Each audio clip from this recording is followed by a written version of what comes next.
Hey, my name is Damon, as you already know. I just got a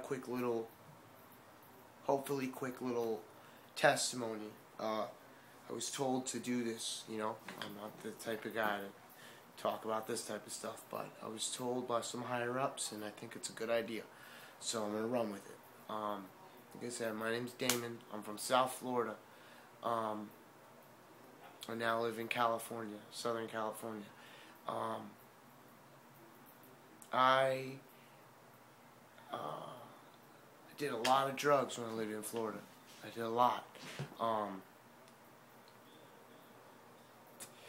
was addicted to opiates, okay? And when I was young, I did them. I used to smoke them. And as I got older, I started using syringes, and my life got really fucked up really fast. I was in bad shape since a really young age.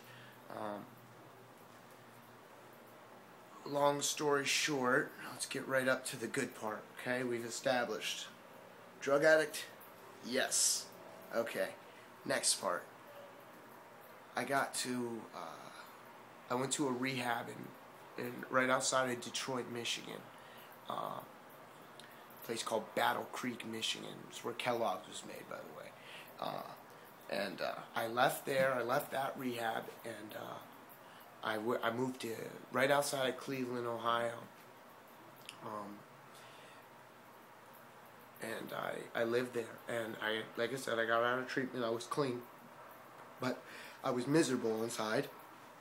I was broken inside. I felt hollow, like an empty shell.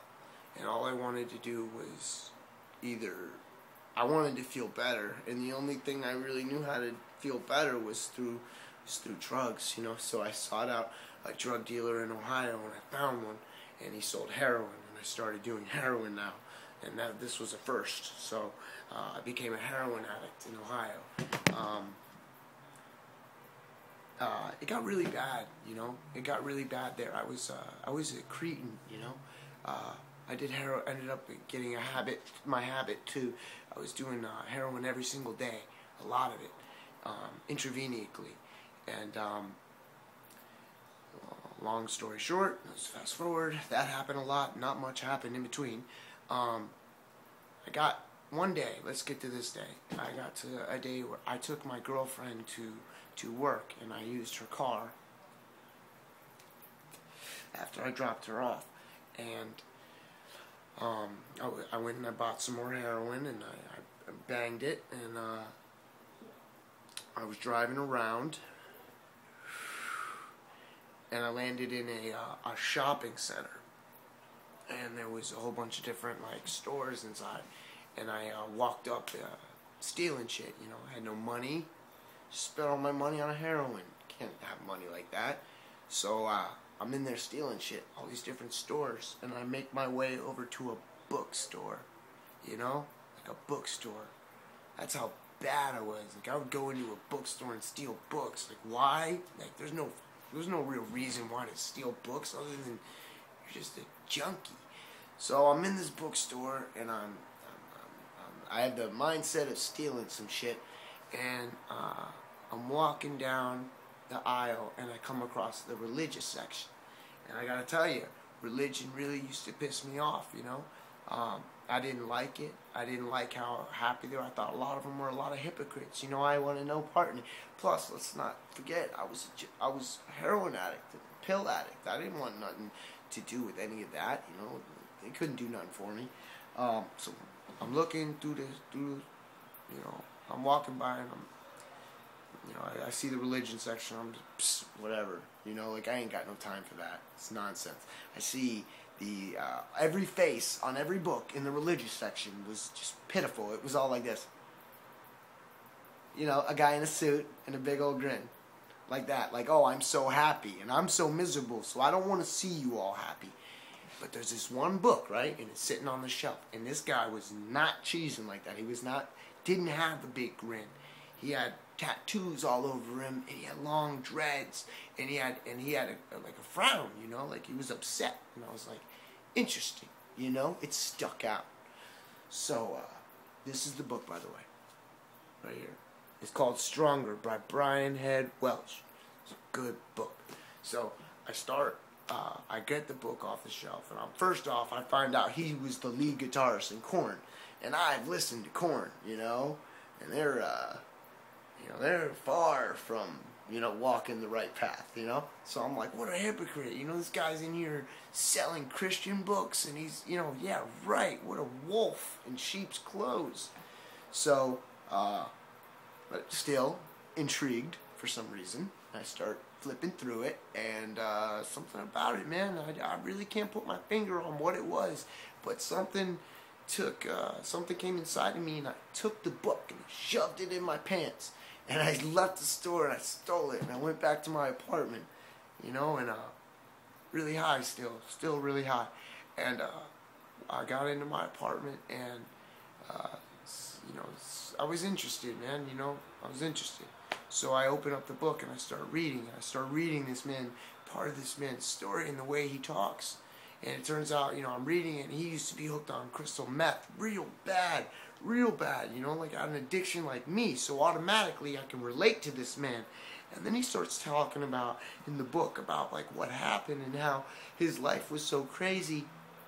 And then he put out this prayer out to God, and like how things changed. So like I was a little bit skeptical, but at the same time, man, I'm broken inside, I'm hooked on mad drugs. So I slammed the book, and I'm like, well, it's worth a shot, right? I mean, can't get any worse. I mean, worst case scenario, I send a prayer out, and if nothing happens, I'm in the same situation I'm already in, so what can I really lose besides 20 or 30 seconds?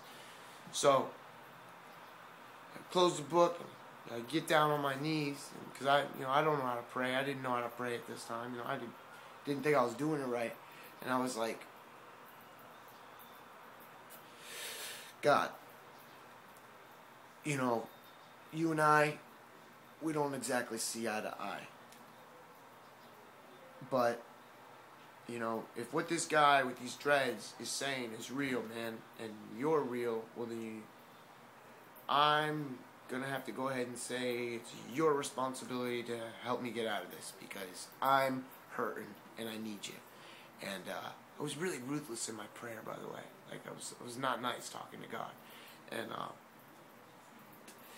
so I tell him, I'm hurting inside. And if you're real, man, like these people say you are, if you really do these types of things for people, then you need to come into my life, man, and you need to do something for me, because I'm dying, I'm hurting inside. I'm going to overdose and die, man, or I'm going to do the wrong thing and get shot, or these cops are going to catch up with me, and I'm going to go to prison for a long time. So if you're real, man, you need to reveal yourself to me, and I'll follow you if you're real. I need you to save me from myself, I need you to pick me up, because I'm not going to make it without you. And I ended it with an amen. And I got to tell you, man, it was like